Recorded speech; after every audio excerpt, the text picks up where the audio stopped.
ಇತ್ತೀಚಿನ ಸಂಚಿಕೆಗಳನ್ನು ಜಾಹೀರಾತಿನ ಕಿರಿಕಿರಿ ಇಲ್ಲದೆ ನೋಡಿ.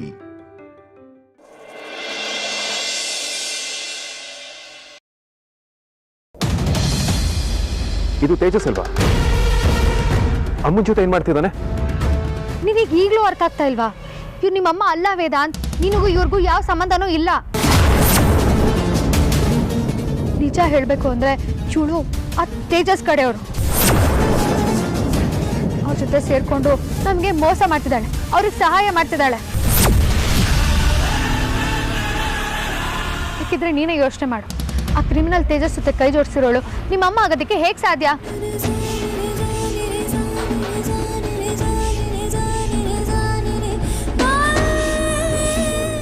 ಅದು ಸರಿ, ನಿನಗೆ ವಿಡಿಯೋ ಹೇಗೆ ಸಿಕ್ತು? ಸಿಕ್ಕಿದ್ದಲ್ಲ, ನಾನೇ ಲೈವ್ ಆಗಿ ರೆಕಾರ್ಡ್ ಮಾಡಿದ್ದು.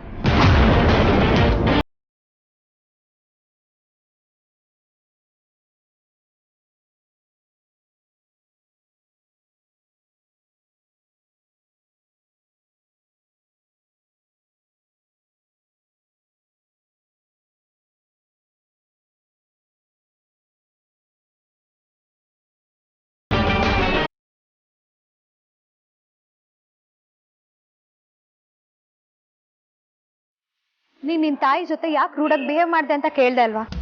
ಅವತ್ತು ಇದೇ ವಿಷಯವಾಗಿ ಅವಳ ಜೊತೆ ಮಾತಾಡ್ತಾ ಇದ್ದೆ. ಅಷ್ಟರಲ್ಲಿ ನೀನು ಬಂದು ನನ್ನ ತಾಯಿನ ಯಾಕೆ ತಳ್ದೆ, ಅವ್ರ ಜೊತೆಗೆ ಯಾಕೆ ಮಿಸ್ಬಿಹೇವ್ ಮಾಡಿದೆ ಅಂತ ಹಿಂದೆ ಮುಂದೆ ಯೋಚನೆ ಮಾಡಿದೆ, ನನ್ನ ಮೇಲೆ ಕೈ ಎತ್ತದೆ. ಸ್ವಲ್ಪ ಸಮಾಧಾನದಿಂದ ಯಾಕೆ ಏನಾಯ್ತು ಅಂತ ಕೇಳಿದಿದ್ರೆ ಇವತ್ತಿಷ್ಟೆಲ್ಲ ಆಗ್ತಾನೆ ಇರಲಿಲ್ಲ. ಆಗ ನನಗೇನು ಮಾಡಬೇಕು ಅಂತಾನೆ ತೋರಿಸಲಿಲ್ಲ ಅಮೂಲ್ಯ. ಆ ಸಿಚುವೇಶನ್ನಲ್ಲಿ ನನಗೆ ಕೋಪ ಕಂಟ್ರೋಲ್ ಮಾಡ್ಕೊಳ್ಳೋದಕ್ಕಾಗಿಲ್ಲ. ಅದಕ್ಕೆ ನಿನ್ನ ಕೈ ಎತ್ಬಿಟ್ಟೆ. I'm sorry. ನಿನ್ನ ತಾಯಿ ವಿಷಯ ಅಂತ ಬಂದರೆ ಯಾರು ಏನು ಅಂತಾನೆ ನೋಡಲ್ಲ. ಇನ್ಮೇಲೆ ಈ ಥರ ಮಾಡಬೇಡ. ಈಗಲಾದರೂ ನಾನು ಹೇಳೋದನ್ನು ಸೀರಿಯಸ್ ಆಗಿ ತಗೋ.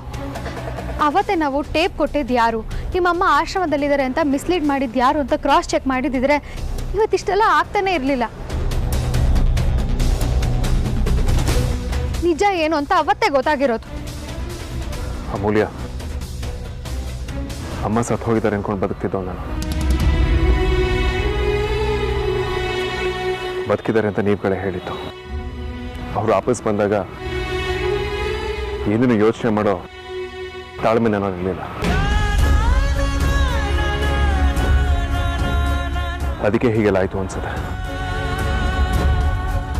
ಬಟ್ ಅವ್ರು ನನ್ನ ಫೀಲಿಂಗ್ಸ್ ಜೊತೆ ಹೀಗೆ ಆಟ ಆಡ್ತಾರೆ ಅಂತ ನಾನು ಅನ್ಕೊಂಡಿರಲಿಲ್ಲ. ನಿಮ್ಗೆ ಈಗಲೂ ನನ್ನ ಮಾತಿನ ಮೇಲೆ ನಂಬಿಕೆ ಬರ್ತಾ ಇಲ್ವಾ? ನಾನೇ ನಂಬ್ತಿಲ್ಲ ಅಂತಲ್ಲ ಅಮೂಲ್ಯ, ಖಂಡಿತವಾಗ್ಲೂ ನಿಮ್ಮ ಮಾತು ನಂಬ್ತೀನಿ. ಆದರೆ ಅಮ್ಮ ಅಂತ ಹೇಳ್ಕೊಂಬಂದು ಹೆಂಗಸು ಈ ರೀತಿ ಎಲ್ಲ ಮಾಡಿದ್ರಲ್ಲ ಅಂತ ನಂಗೆ digest ಮಾಡ್ಕೊಳ್ಳೋದಕ್ಕಾಗ್ತಿಲ್ಲ.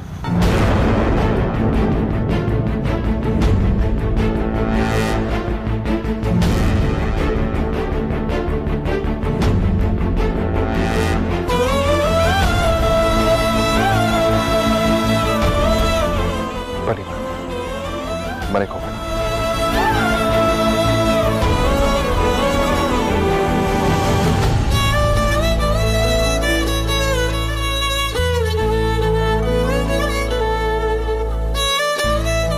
I'm sorry Vedant.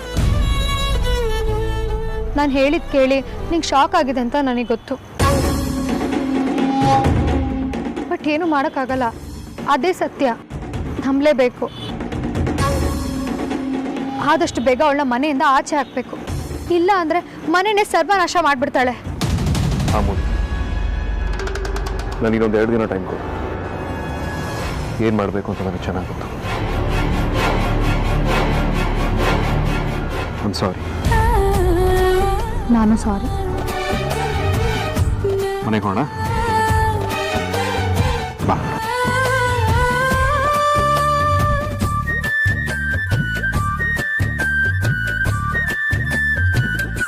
Vedant,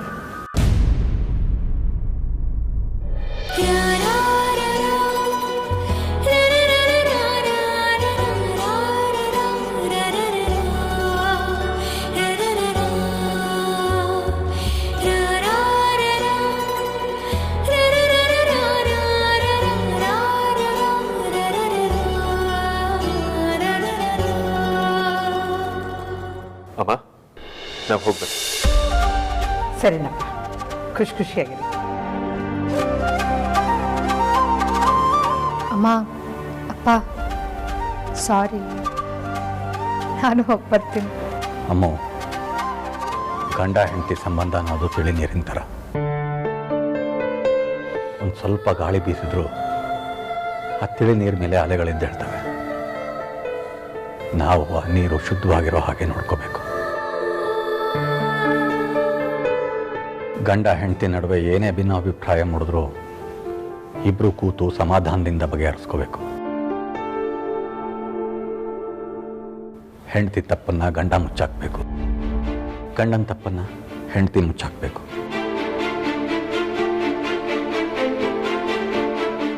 ಯಾವುದೇ ಕಾರಣಕ್ಕೂ ನಿಮ್ಮ ನಡುವೆ ಇರೋ ಮನಸ್ತಾಪನ ಮೂರನೇವ್ರ ಮುಂದೆ ತೋರಿಸ್ಕೋಬಾರ್ದು. ಆಗಲೇ ಸಂಸಾರ ಚೆನ್ನಾಗಿರೋದಕ್ಕೆ ಸಾಧ್ಯ.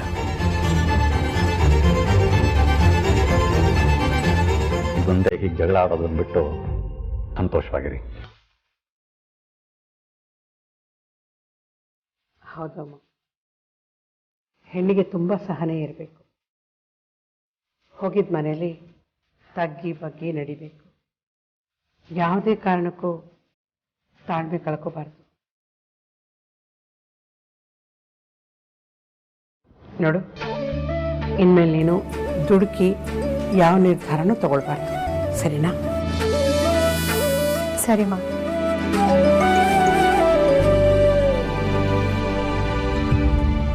ನಾವೇನು ಹೋಗಿ ಬರ್ತೀವಿ? ಹೋಗ್ಬರ್ತೀನಿ.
ಅವ್ರು ಒಂದ್ಸಲ ಬರ್ತೀನಿ ಅಂತ ಹೇಳಿದ್ಮೇಲೆ ಬಂದೇ ಬರ್ತಾರೆ. ಅದ್ಯಾಕೆ ಕಣ್ಸುಟ್ಟು ಬೆಕ್ತರ ಓಡಾಡ್ತಾ ಇದ್ರ? ಸುಮ್ಮನೆ ಇರಿ ಸಾರ್ಥಕ್ ಸರ್. ಬಡ ಬಾಸು ರೌಡಿ ಮೇಡಮು ಜಗಳ ಆಡ್ಕೊಂಡು ಮೇಡಮು ಮನೆ ಬಿಟ್ಟು ಹೋದಾಗ ಅವರಿಬ್ರು ಕೊಟ್ಟಿರೋ ಟಾರ್ಚರ್ನ ನಾನು ಹೆಂಗ್ ತಡ್ಕೊಂಡಿದ್ದೀನಿ ಅಂತ ನನಗೆ ಗೊತ್ತು. ಈಗ ಒಂದಾಗ್ತಾ ಇದ್ದಾರೆ, ಟಾರ್ಚರ್ ಎಲ್ಲ ತಪ್ಪು ಅಂತ ಖುಷಿ ಪಡ್ತಾ ಇದ್ರೆ ನಿಮ್ಗೆಲ್ಲ ಅರ್ಥ ಆಗುತ್ತೆ. ಬೆಲೂನ್ ಯಾಕೆ ಇಟ್ಕೊಂಡಿದ್ದೀರಾ? ಅವ್ರು ಬರೋಷ್ಟು ಹೊಡೆದೋದ್ರೆ ಏನ್ ಮಾಡ್ತೀರಾ? ನಾನು ಈ ಬಲೂನ್ ಆದ್ರೂ ತಗೊಂಡ್ಬಂದಿದ್ದೀನಿ, ನೀವು ಅದನ್ನು ತಂದಿಲ್ಲ. ಅವ್ರು ಬರ್ತಿರೋದ್ ಕಾರಣನೇ ನಾನು.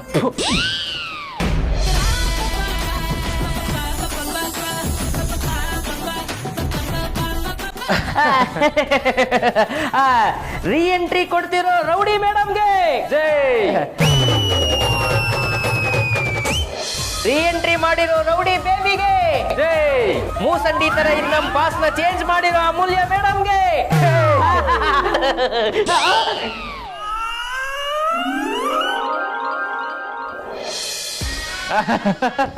Welcome welcome welcome welcome welcome.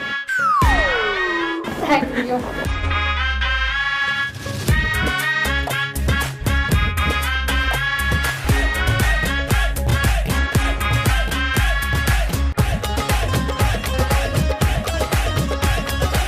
Sarthak sir, ಹಗಲು ರಾತ್ರಿ ನಾನೇ ಕಷ್ಟಪಟ್ಟು ಊದ್ಕೊಂಡ್ ಬಂದಿರೋ ಬಲೂನ್ನ ಕೊಡಕ್ಕೂ ಬಿಡಲ್ವಲ್ಲ ಸಾರ್ಥಕ್ ಸರ್.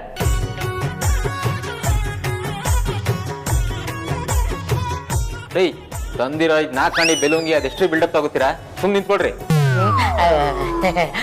ಏನೋ ಒಂದು ಕಷ್ಟನೇ. Rowdy madam welcome. ಪ್ರಯಾಣ ಹೇಗಿತ್ತು? ಏನು ತೊಂದರೆ ಆಗಿಲ್ಲ ಅಲ್ವಾ?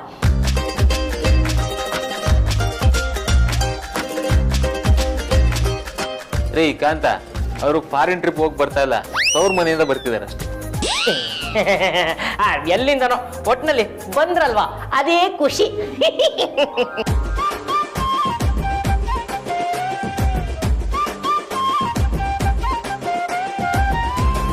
ಅಮ್ಮು, ನಿನ್ ಮೊಂಡ್ ಬುದ್ಧಿ ಅಂತೂ ಬಿಡಲ್ಲ ನೋಡು. ನಿನ್ ಮನೆಗೆ ವೆಲ್ಕಮ್ ಬ್ಯಾಕ್ ಅಂತ ಹೇಳಲ್ಲ, ಮತ್ತೆ ಬಂದಲ್ಲ ನೀನು, ನನ್ಗಷ್ಟೇ ಖುಷಿ. ಅಮ್ಮು, ಇನ್ಯಾವತ್ತೂ ಈ ಥರ ಎಲ್ಲ ಮಾಡಬೇಡ. ನೀನು ಒಂದಿನ ಮನೇಲಿಲ್ಲ ಅಂದ್ರೆ ಎಷ್ಟು ಕಳ್ಕೊಂಡು ಫೀಲ್ ಆಯ್ತು ಗೊತ್ತಾ? ನಿಂಗೆ ಗೊತ್ತು, ನೀನು ಬರೀ ಅತ್ತಿಗೆ ನಾದ್ನಿ ಅಲ್ಲ, ನನ್ನ ಫ್ರೆಂಡ್ ಕೂಡ ಅಂತ. ನನಗೂ ಅಷ್ಟೇ ಅದಕ್ಕೆ ತುಂಬ ಬೇಜಾರಾಗ್ತಿತ್ತು. ಯಾವಾಗ ನಿಮ್ಮನ್ನೆಲ್ಲ ನೋಡ್ತೀನೋ ಅಂತ ಅನಿಸ್ತಿತ್ತು. ನಿಮ್ಮಣ್ಣ ಕೋಪಿಷ್ಟ ಮಾಡಿದ್ದಕ್ಕೆ ಇಷ್ಟೆಲ್ಲ ಆಗಿದ್ದಿತ್ತು. ಏನು ಮಾಡೋದು, ಕಟ್ಕೊಂಡ್ಮೇಲೆ ಅನುಭವಿಸ್ಬೇಕಲ್ಲ.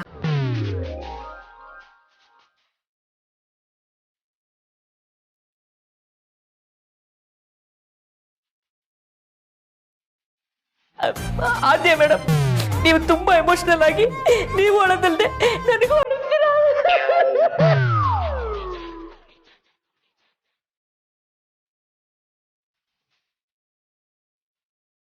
ರೀ, ಅವಳು ಎಲ್ರಿ ಎಮೋಷನಲ್ ಆಗಿ ಹೇಳಿದ್ದು? ಗ್ಯಾಪ್ ಸಿಕ್ಕಿದ್ರು ಸಾಕು ಡೌ ಮಾಡ್ಬಿಡ್ತೀರಲ್ಲ.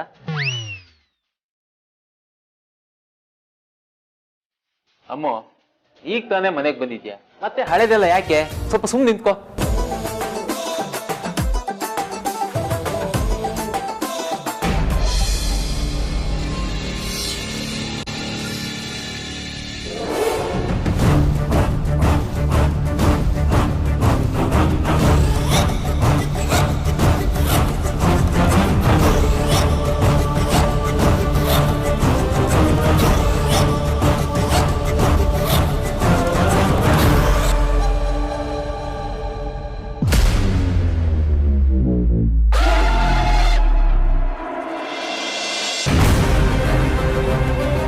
ನೀವು ಸುಳ್ಳು ಹೇಳ್ಕೊಂಡು ಆ ತೇಜಸ್ನ ಮೀಟ್ ಮಾಡಕ್ತಾನೆ ಹೋಗಿದ್ದು. ಆದ್ರೆ ನಾನು ಯಾರು ಮೀಟ್ ಮಾಡಕ್ ಹೋಗಿಲ್ಲ. ಹಾಗಾದ್ರೆ ಇದೇನು?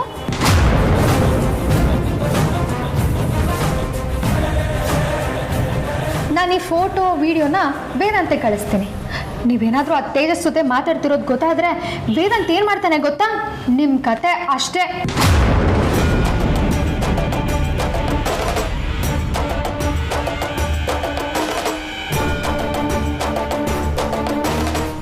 ಯಾಕೆ ಆ ಥರ ನೋಡ್ತಿದ್ದೀರಾ? ಶಾಕ್ ಆಯ್ತಾ? ಶಾಕ್ ಆಗಲೇಬೇಕು ಬಿಡಿ. ನಮ್ಮಿಬ್ರು ಜಗಳಕ್ಕೆ ಕೇಳೋರು ಬಿಟ್ಟಾಯ್ತು, ಮನಸ್ತಾಪ ಕ್ಲಿಯರ್ ಆಯ್ತು.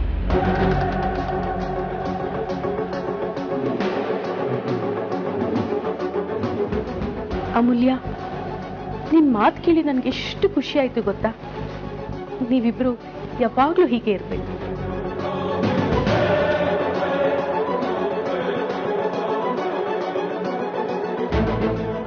ನಿಮ್ಮಿಬ್ರು ಮಧ್ಯೆ ಯಾವತ್ತೂ ಮನಸ್ತಾಪ ಬರಲೇಬಾರ್ದು.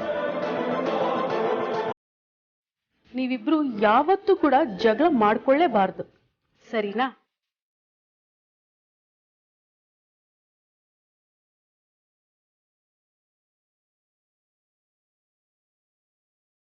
ವೇದಾಂತ್, ನಾನೇ ನಿನ್ನನ್ನ ಅಮೂಲ್ಯನ ಕರ್ಕೊಂಡ್ ಬಾ ಅಂತ ಹೇಳೋಣ ಅಂತಿದ್ದೆ.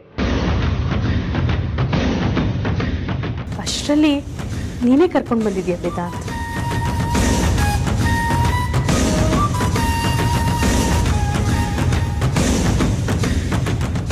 ಏನಾದರೂ ಆಗಲಿ, ನೀನು ತುಂಬ ಒಳ್ಳೆ ಕೆಲಸ ಮಾಡಿದೆ, ಅಷ್ಟು ಸಾಕು. ಅಂದಹಾಗೆ ಇದರಲ್ಲೇ ಗೊತ್ತಾಗುತ್ತೆ ಅಮೂಲ್ಯ ಮೇಲೆ ನಿನಗೆ ಎಷ್ಟು ಪ್ರೀತಿ ಇದೆ ಅಂತ.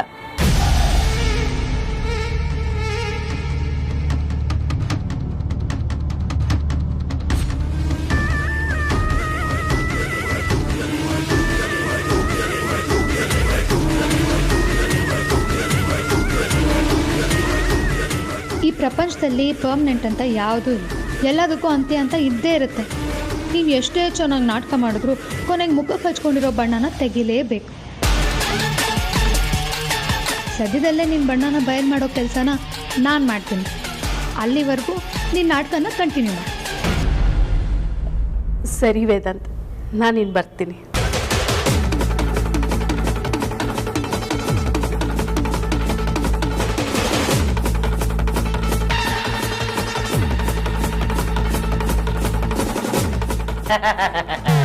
ಈಗ ಹೇಳ್ತೀನಿ ಅಂತ ಬೇಜಾರು ಮಾಡ್ಕೋಬಿಡಿ. ಗಂಡ ಹೆಂಡತಿ ತುಂಬಾ ದಿವಸ ಆದ್ಮೇಲೆ ಒಟ್ಟಿಗೆ ಸಿಕ್ಕಿದ್ದಾರೆ. ಪಾಪ ಅವರ ಪ್ರೈವೇಸಿನ ಅವ್ರಿಗೆ ಬಿಟ್ಕೊಟ್ಬಿಡೋಣ.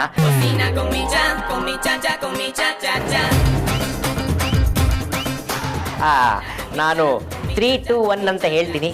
ಎಲ್ರು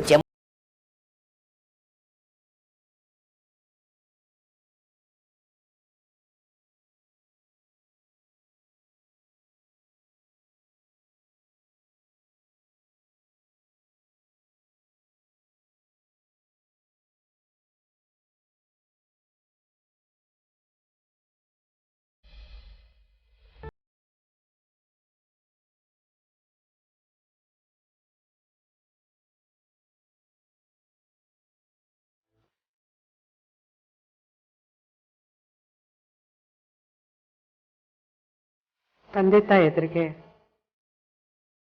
ಮಕ್ಕಳು ಚೆನ್ನಾಗಿದ್ರೆ ತುಂಬ ಖುಷಿಯಾಗುತ್ತೆ. ಆದರೆ ಈ ಥರ ಎಲ್ಲ ಆದಾಗ ಎಷ್ಟು ನೋವಾಗುತ್ತಲ್ವಾ? ಆಗ ಹೋಗಿರೋದ್ರ ಬಗ್ಗೆ ಯಾಕೆ ಯೋಚನೆ ಮಾಡ್ತೀಯಾ?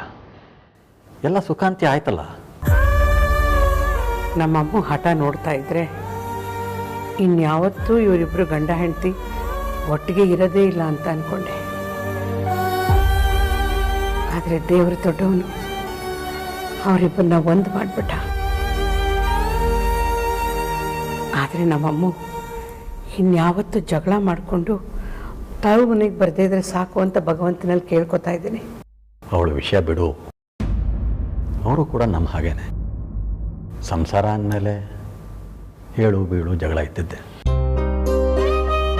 ಆದರೆ ಅವಳು ಯಾವಳ ವೇದಾಂತ ಅಮ್ಮ ಅಂತ ಹೇಳ್ಕೊಂಡು ಮನೆಗೆ ಬಂದಿದ್ದಾಳಲ್ಲ, ಅವಳ ಕಥೆ ಏನು?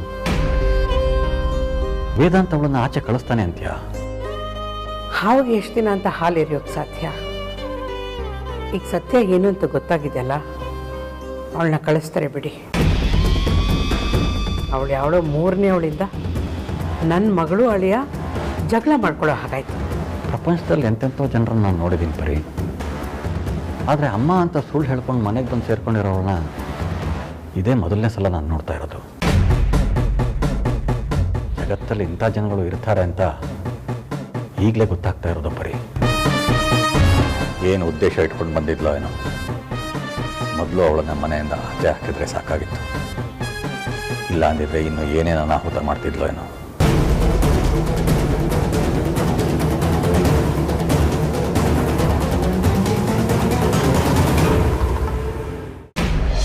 ವೇದಾಂತ್, ನೀನು ಅವಳ ಜೊತೆ ಮಾತಾಡ್ದ? ನೀನೇನೋ ಅವಳ ಮನೆಯಿಂದ ಆಚೆ ಆಗ್ತೀಯ ಅನ್ಕೊಂಡಿದ್ದೆ, ನೀನೇನೋ ಕೇಳಲೇ ಇಲ್ಲ. ಅಮೂಲ್ಯ, ಇಮಿಡಿಯೇಟಾಗಿ ಅವ್ರನ್ನ ಆಚೆ ಹಾಕೋದಕ್ಕಾಗಲ್ಲ. I need support. ಅಂದರೆ ನಿನಗೆ ನನ್ನ ಮಾತು ಮೇಲೆ ನಂಬಿಕೆ ಇಲ್ವಾ? ನಂಬಿಕೆ ಇಲ್ಲ ಅಂತಲ್ಲ ಬಜಾರ್, ಅವ್ರ ಬಗ್ಗೆ ಇನ್ನೊಂದಷ್ಟು ಇನ್ಫಾರ್ಮೇಶನ್ ಕಲೆಕ್ಟ್ ಮಾಡೋದಿದೆ. ಅವ್ರು ಇಲ್ಲಿಗೆ ಯಾಕೆ ಬಂದರು, ಅವ್ರ ಉದ್ದೇಶ ಏನು, ಅವ್ರನ್ನ ಯಾರು ಕಳಿಸಿದ್ರು, ಇದೆಲ್ಲ ತಿಳ್ಕೊಳ್ಳೇಬೇಕು. ಅದಕ್ಕೆ ಇನ್ನೂ ಸ್ವಲ್ಪ ಟೈಮ್ ಬೇಕಾಗುತ್ತೆ. ಅಮೂಲ್ಯ ಅವರೇ, ಯಾವಾಗ ಬಂದ್ರಿ? ವೇದಾಂತ್ ಅವರೇ, ನೀವೇ ಹೋಗಿ ಕರ್ಕೊಂಡು ಬಂದ್ರಾ? ನಾನೇ ಹೋಗಿ ಕರ್ಕೊಂಡು ಬಂದೆ. ಕೊನೆಗೂ ನಾನು ಅನ್ಕೊಂಡ ಹಾಗೆ ಆಯ್ತು. ವೇದಾಂತ್ ಅವರೇ, ನೀವೇ ಹೋಗಿ ಅಮೂಲ್ಯ ಅವ್ರನ್ನ ಕರ್ಕೊಂಡು ಬಂದಿದ್ದು ಎಷ್ಟು ಖುಷಿ ಆಯ್ತು ಗೊತ್ತಾ? ಅಮ್ಮ, ಆಕ್ಚುಲಿ ನಿಜ ಏನು ಗೊತ್ತಾ, ಅಮೂಲ್ಯನ ನಾನು ತುಂಬಾ ಮಿಸ್ ಮಾಡ್ಕೊಳ್ತಿದ್ದೆ. ಅವಳಿಂದೆ ಏನೋ ಕಳ್ಕೊಂಡಿದ್ದೀನಿ ಏನೋ ಫೀಲ್ ಇತ್ತು. ನಾನು ಅವಳ ಮೇಲೆ ತುಂಬಾನೇ ಡಿಪೆಂಡ್ ಆಗಿದ್ದೀನಿ ಅಂತ ಗೊತ್ತಾಗಿತ್ತು ಇವಳ ಅಬ್ಸೆನ್ಸ್ ಅಲ್ಲಮ್ಮ. ಹಲೋ, ಎಕ್ಸ್ಕ್ಯೂಸ್ ಮೀ, ಏನು ಡಿಪೆಂಡ್ ಅಂತೆಲ್ಲ ಮಾತಾಡ್ತಾ ಇದೀಯಾ? ನೀನು ಮಾತ್ರ ಮಿಸ್ ಮಾಡ್ಕೊಂಡಿರೋದಲ್ಲ, ನಾನು ನಿನ್ನ ತುಂಬ ಮಿಸ್ ಮಾಡ್ಕೊಂಡಿದ್ದೀನಿ. ಪ್ರತಿ ಕ್ಷಣನೂ ಸತ್ತು ಸತ್ತು ಬದುಕಿದ್ದೀನಿ ಗೊತ್ತಾ? ನೀನು ನೆನಪಾದಾಗಲ್ಲ ಬಿಕ್ಕಿ ಬಿಕ್ಕಿ ಹತ್ತಿದ್ದೀನಿ. ಹೇಳಿ ಕೇಳಿ ಹೆಣ್ಣು ಹಾರ್ಟು ನಮ್ಮದು, ಸ್ವಲ್ಪ ಫೀಲಿಂಗ್ಸ್ ಎಲ್ಲ ಜಾಸ್ತಿನೇ ಇರುತ್ತೆ. ಅಂಥದ್ರಲ್ಲಿ ನೀನು ಡಿಪೆಂಡ್ ಅಂತೆಲ್ಲ ಮಾತಾಡ್ತೀಯಲ್ಲ. ಏ ಬಜಾರಿ, ಈಗ ತಾನೇ ಮನೆಗೆ ಬಂದಿದ್ಯಾ, ಈ ವಿಷಯಕ್ಕೂ ಯಾರಾದ್ರೂ ಜಗಳ ಆಡ್ತಾರ? ನಾನ್ಸೆನ್ಸ್. ಅಮ್ಮ ನೋಡಿ ನಿಮ್ಮ ಸಸ್ಯನ ಎಷ್ಟು ಹೋಪ್ಲೆಸ್ಸು.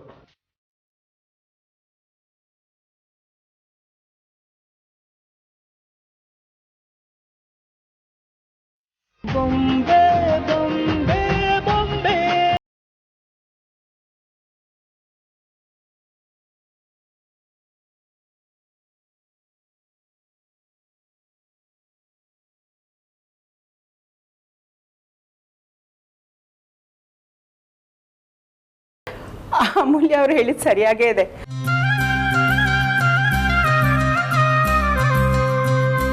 ಅದು ಡಿಪೆಂಡೆನ್ಸಿ ಅಂತಲ್ಲ, ಅವರು ನಿಮ್ಮ ಮೇಲಿಟ್ಟಿರೋ ನಂಬಿಕೆ.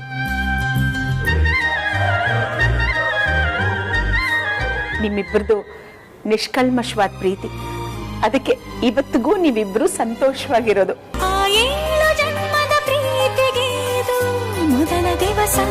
ನೋಡಿ, ಸಂಸಾರ ಅಂದಮೇಲೆ ಆಗಾಗ ಮನಸ್ತಾಪಗಳು ಬರ್ತಾ ಇರೋದು ಸಹಜ.